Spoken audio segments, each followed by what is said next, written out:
आज बेटे हम लास्ट होम्योस्टेसिस की जो कैटेगरी है थर्मोरेगुलेशन ये स्टडी करेंगे। और इससे पहले वाली वीडियोस में आप लोगों ने ऑस्मोरेगुलेशन एंड एक्सक्रीशन प्लांट्स और एनिमल्स के अंदर स्टडी की थी। थर्मोरेगुलेशन लास्ट कैटेगरी है होम्योस्टेसिस की। और थर्मोरेगुलेशन के अंदर आप लोग क्या पढ़ोगे? होम्योस्टेसिस आपको पता है कि किसी भी लिविंग ऑर्गेनिज्म की इंटरनल कंडीशंस को मेंटेन करना है, आपने कांस्टेंट कंडीशंस को मेंटेन करना है। वो कांस्टेंट कंडीशंस पहले आपने वाटर एंड सॉल्ट की पढ़ी जो कि ऑस्मोरेगुलेशन में थी। फिर आपने नाइट्रोजनस वेस्ट को रिमूव करवाने का पढ़ा जो कि एक्सक्रीशन के अंदर आपने पढ़ी। आज हम लास्ट कैटेगरी पढ़ेंगे होम्योस्टेसिस की जो कि है थर्मोरेगुलेशन। थर्मोरेगुलेशन के अंदर टेम्परेचर को मेंटेन किया जाता है।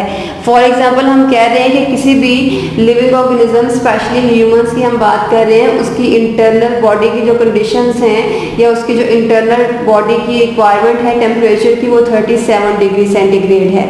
ठीक है, थर्म आपको पता है हीट से है और हीट टेम्परेचर को कहते हो।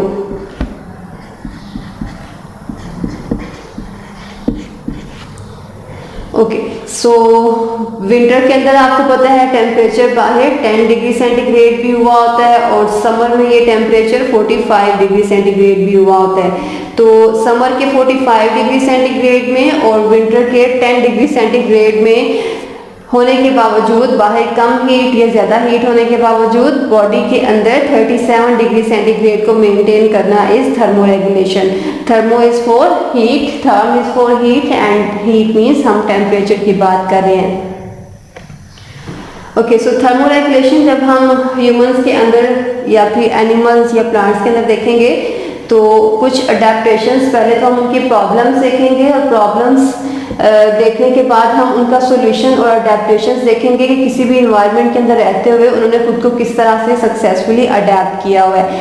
तो पहले हम प्लांट्स में देख लेते हैं थर्मोरेगुलेशन किस तरह से होती है। प्लांट्स में देखने के बाद फिर हम एनिमल्स के थर्मोरेगुलेशन स्टार्ट करेंगे। और प्लांट्स के थर्मोरेगुलेशन में हम 3 कैटेगरीज में डिवाइड करते हैं इस टॉपिक को। फर्स्ट जो आप पढ़ोगे कि हाई टेम्परेचर किस तरह से इफेक्ट करता है,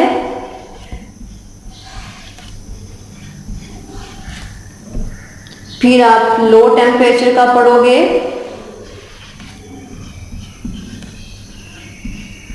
एंड लास्ट में आप फ्रीजिंग टेम्परेचर का पढ़ेंगे। ओके, ये 3 कैटेगरीज हम प्लांट्स के अंदर स्टडी करेंगे कि अगर हाई टेम्परेचर हो जाता है तो ये प्लांट्स किस तरह से अडेप्ट करते हैं, लो टेम्परेचर में किस तरह से करते हैं और फ्रीजिंग टेम्परेचर में खुद को किस तरह से अडेप्ट करते हैं। ओके, सबसे पहले हम हाई टेम्परेचर का पढ़ रहे हैं। और हाई टेम्परेचर में जो सबसे पहली प्रॉब्लम फेस करनी पड़ती है किसी भी प्लांट को,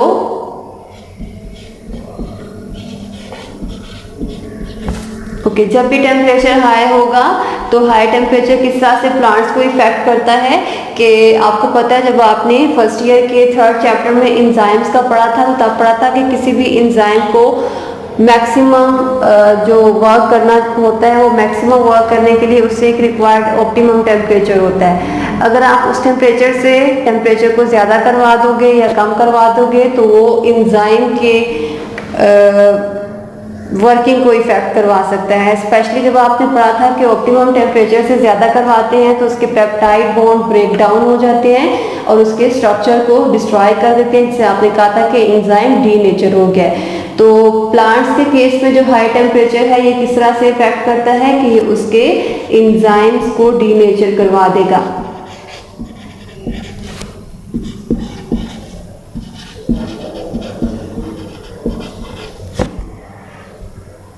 ओके, प्लांट्स के अंदर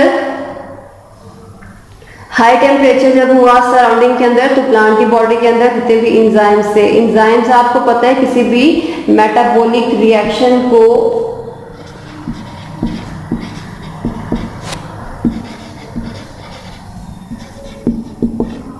स्पीड अप करवाते हैं।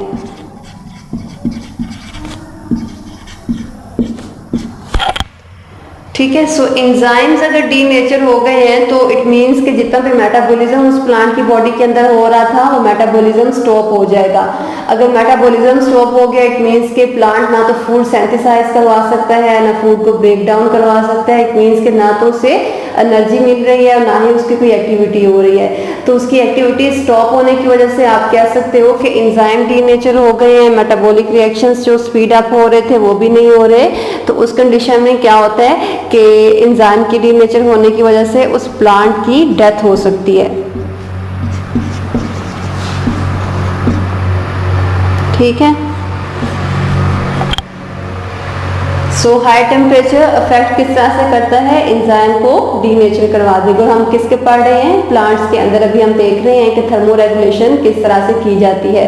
सबसे पहले आप लोगों ने देखा कि अगर टेम्परेचर इन्वायरमेंट के अंदर ज़्यादा हो गया है तो हाई टेम्परेचर एंजाइम्स को डिस्ट्रॉय करवा देगा। बिकॉज आपको पता है कि कोई भी जो एंजाइम है वो प्रोटीन नेचर का होता है और प्रोटीन्स अमीनो एसिड्स के बने होते हैं और अमीनो एसिड्स इस तरह से एक दूसरे के साथ पेप्टाइड बॉन्ड के थ्रू लिंक्ड होते हैं। और ये पेप्टाइड बॉन्ड एंड सारे जो अमीनो एसिड्स हैं आपको पता है अपनी पोजीशन पे रहते हुए ये वाइब्रेट कर रहे होते हैं। अगर आप टेम्परेचर बहुत ज़्यादा कर दोगे इट मीन्स कि आपने उसे हीट दे दी है और ये हीट उसकी काइनेटिक एनर्जी को ज़्यादा करवा देगी। काइनेटिक एनर्जी ज़्यादा होगी तो ये जो अमीनो एसिड्स वाइब्रेट कर रहे थे इनकी वाइब्रेशन इतनी ज़्यादा हो जाती है कि वो इन पेप्टाइड बॉन्ड से फ्री होकर सेपरेट हो जाते हैं। ठीक है। ये सारे जो अमीनो एसिड्स हैं ये वाइब्रेट कर रहे होते हैं लेकिन वो इतनी कम वाइब्रेशन होती है कि पेप्टाइड बॉन्ड ब्रेक डाउन नहीं होता। जब आप टेम्परेचर इंक्रीज करवाते हैं या खुद ब खुद इन्वायरमेंट के अंदर इंक्रीज होता है तो इनकी वाइब्रेशन ज़्यादा होने की वजह से वो पेप्टाइड बॉन्ड ब्रेक डाउन हो जाता है। और वो पेप्टाइड बॉन्ड ब्रेक डाउन हो गया है तो इट मीन्स के जो एंजाइम हैं वो डीनेचर हो जाते हैं। और एंजाइम डीनेचर हो गए तो इट मीन्स के जो मेटाबॉलिक रिएक्शन से वो जो स्पीड अप करवाने थे इस एंजाइम से वो भी स्टॉप हो जाएंगे और उनके स्टॉप होने की वजह से जो प्लांट है उसकी डेथ हो सकती है। ओके। सो ये तो हमने देखा कि हाई टेम्परेचर में कोई भी जो प्लांट है उसे क्या प्रॉब्लम फेस करना पड़ रही है और प्रॉब्लम क्या है कि उसके जितने भी एंजाइम्स हैं वो डीनेचर हो रहे हैं। इट मीन्स कि जो हाई टेम्परेचर है वो प्लांट्स के लिए डैमेजिंग है। तो इस डैमेजिंग इफेक्ट से बचने के लिए फिर इस प्लांट ने अडेप्टेशन कौन कौन सी की हुई है वो हम देख लेते हैं। ये अभी आपने प्रॉब्लम देखी है, अब हम इसकी अडेप्टेशन देख लेते हैं। ठीक है, ये प्रॉब्लम थी।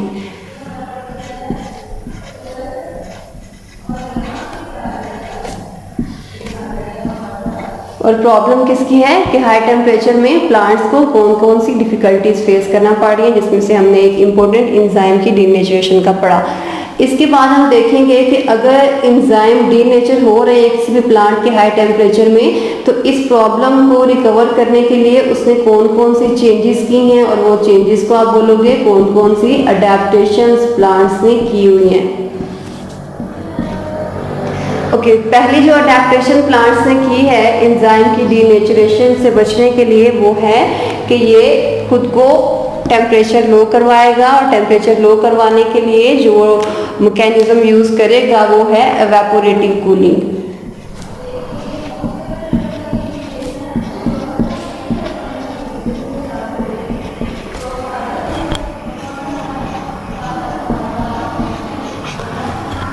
एवेपोरेटिव कूलिंग आपको पता है हमने बहुत दफ़ा ये एग्जांपल ली हुई है कि किसी भी बॉडी के अंदर ये वाटर के मॉलिक्यूल्स हैं इस तरह से, तो ये वाटर के मॉलिक्यूल्स जो हैं ये वाइब्रेट करते हैं। वाइब्रेशन अगर बहुत ज़्यादा होती है तो इट मीन्स कि उनकी काइनेटिक एनर्जी ज़्यादा होती है। सारी स्टोरी हमने काफ़ी दफ़ा पहले बात की हुई है, जस्ट मैं रिकॉल करवा रही हूँ।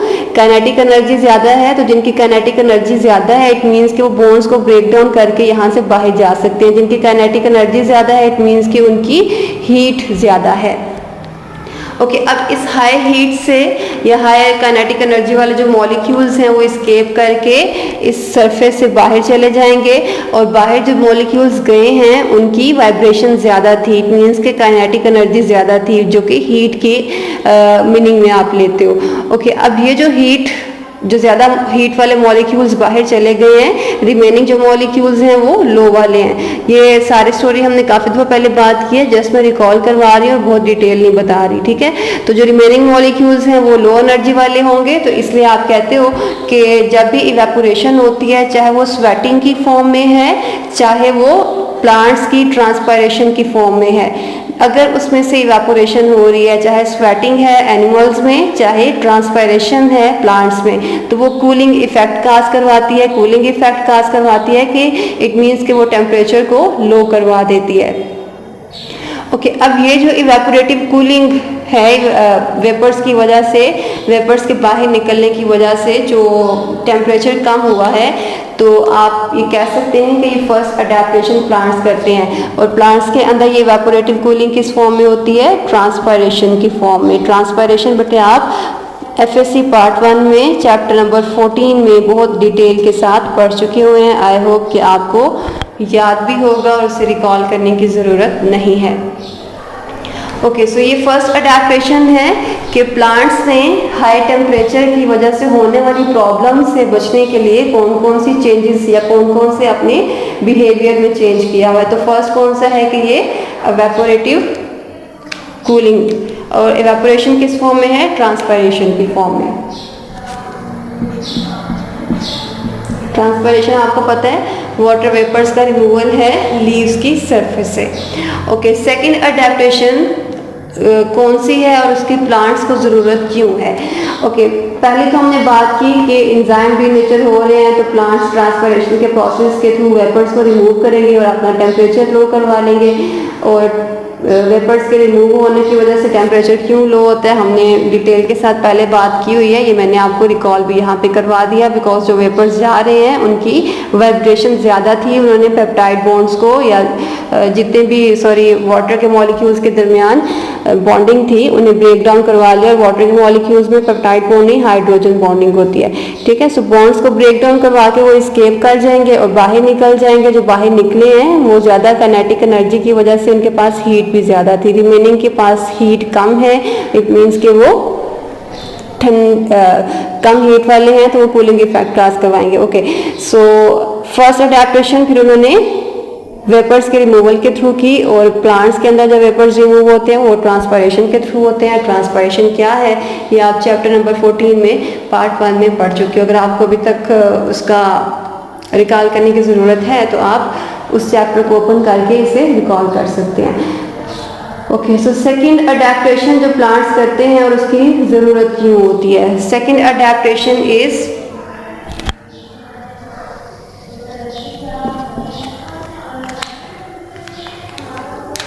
heat shock proteins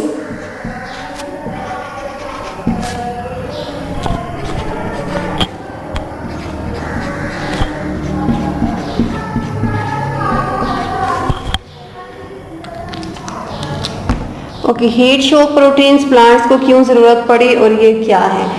ओके, अब हमने तो बोला कि टेम्परेचर हाई हो गया है तो टेम्परेचर ट्रांसपायरेशन के प्रोसेस के थ्रू, अगर इन्वायरमेंट के अंदर टेम्परेचर हाई था तो प्लांट्स ने ट्रांसपायरेशन का रेट ज़्यादा कर दिया और अपना टेम्परेचर लो करवा लिया। अगर ये सोल्यूशन यहाँ पे मिल गया है तो हमें हीट शॉक प्रोटीन्स की ज़रूरत क्यों पड़ी? अब आपको पता है कि जो सारे प्लांट्स हैं वो हमेशा उस एरिया के अंदर नहीं है कि वहाँ पे वाटर अबंडेंट सप्लाई के अंदर हो। कुछ प्लांट्स ऐसे होते हैं कि जो ऐसे एरियाज के अंदर ग्रो हो रहे होते हैं जहाँ पे वाटर की सप्लाई बहुत शॉर्ट होती है, कम होती है। तो ऐसे प्लांट्स जो कि वाटर लॉस को बियर नहीं कर सकते, बिकॉज यहाँ पे वाटर लॉस ही हो रहा है ना, वाटर वेपर्स निकल रहे हैं लीव्स के थ्रू, जिसे आप ट्रांसपायरेशन कह रहे हो। तो ऐसे प्लांट्स जो कि ड्राई एरिया के अंदर होते हैं, और इसके अलावा ना सिर्फ ड्राई एरिया में बल्कि हॉट एंड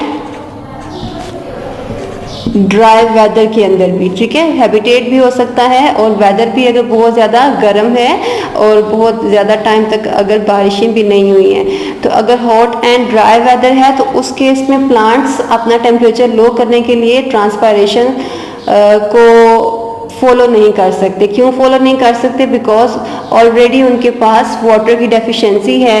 वो टेम्परेचर लो करवाने के लिए भी अगर उसको लॉस करवाना शुरू कर देंगे तो वो ज़्यादा कंडीशन उनकी स्वेयर हो सकती है। तो इसका सॉल्यूशन निकालने के लिए कि अगर कोई plant hot and dry weather के अंदर है या फिर कोई ड्राई हैबिटेट के अंदर है, अगर वेदर भी ड्राई हो गया है या ड्राई हैबिटेट के अंदर है, वाटर की अवेलेबिलिटी वहाँ पे कम है, तो दोनों केसेस में फिर ऐसे प्लांट्स क्या करते हैं, वो हीट शॉक प्रोटीन्स बनाएंगे। अब ये हीट शॉक प्रोटीन्स क्या काम करते हैं, ये जो एंजाइम्स आपने पहले पढ़े थे, फॉर एग्जांपल यहाँ पे हम एक फिगर ड्रॉ कर लेते हैं। फॉर एग्जांपल हम कह रहे हैं कि ये एंजाइम्स हैं और ये एंजाइम्स की जो शेप है वो कुछ ट्रायंगुलर टाइप की थी, ठीक है, ये हम अज्यूम कर लेते हैं। ओके, अब ये जो ट्रायंगुलर टाइप के एंजाइम थे, अगर टेम्परेचर हाई हो गया है और कोई भी अडेप्टेशन प्लांट ने नहीं की, तो ये अपनी शेप इस तरह से डीनेचर करवा लेंगे, डिस्ट्रॉय हो जाएगी इनकी शेप, जो उनकी रिक्वायर्ड शेप थी वो नहीं रहेगी, बिकॉज इसके जो बॉन्ड इसको इस शेप पे रखे हुए थे वो ब्रेक डाउन हो गए हैं, और ब्रेक डाउन किसने करवाए हैं, हाई टेम्परेचर ने। ओके, अब अगर ये इस शेप में आ गया, तो अगर आपको चैप्टर नंबर 3 याद है पार्ट 1 का, तो ये एंजाइम इस शेप में वर्क नहीं कर सकता। तो इसकी वर्किंग को पॉसिबल बनाने के लिए और इसके डैमेजिंग इफेक्ट से बचने के लिए ये हीट शॉक प्रोटीन्स क्या करती हैं कि इसको चारों तरफ से इस तरह से कवर कर देती हैं, ठीक है।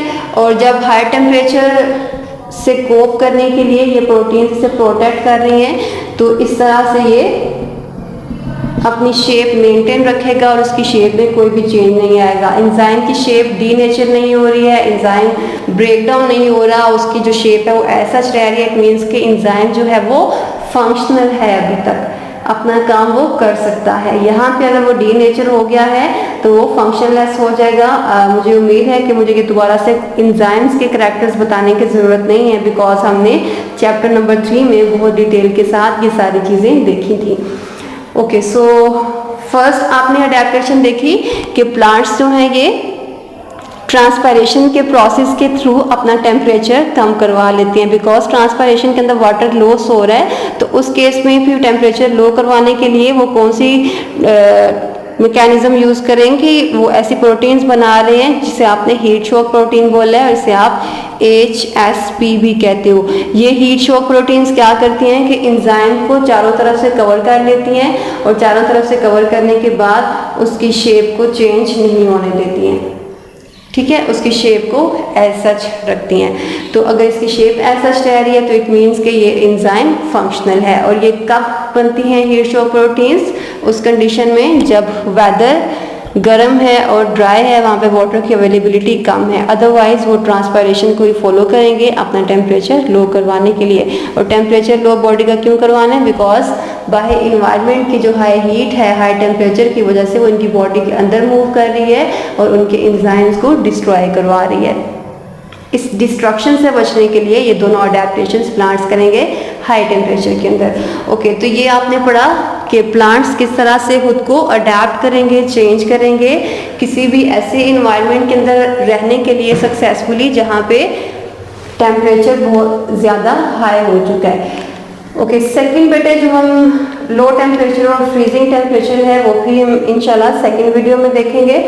आज के लिए इतना ही इनफ है कि कोई भी जो प्लांट है अगर इन्वायरमेंट के अंदर टेम्परेचर हाई हो गया है तो वहाँ पे सक्सेसफुली रहने के लिए या अडेप्ट करने के लिए कौन कौन सी चेंजेस अपने अंदर करता है। फर्स्ट चेंज के वो इवेपोरेशन के थ्रू अपना टेम्परेचर लो करवा लेगा और सेकंड चेंज के हीट शॉक प्रोटीन बनाएगा। और हीट शॉक प्रोटीन्स किस फॉर्म कब बनाएगा और किस कंडीशन में बनाएगा, आई होप कि आपको क्लियर हो गया होगा। कोई भी क्वेश्चन है बेटे इस लेक्चर में तो आप इस वीडियो के नीचे कमेंट करके पूछ सकते हैं, ठीक है। ये रीजंस आपने याद रखनी है कि इवेपोरेशन के बावजूद ये हीट शॉक प्रोटीन्स क्यों प्लांट बनाते हैं और किस कंडीशन में बनाते हैं, ये आपको शॉर्ट क्वेश्चन आ सकते हैं, ठीक है। ओके जी, अल्लाह हाफिज़।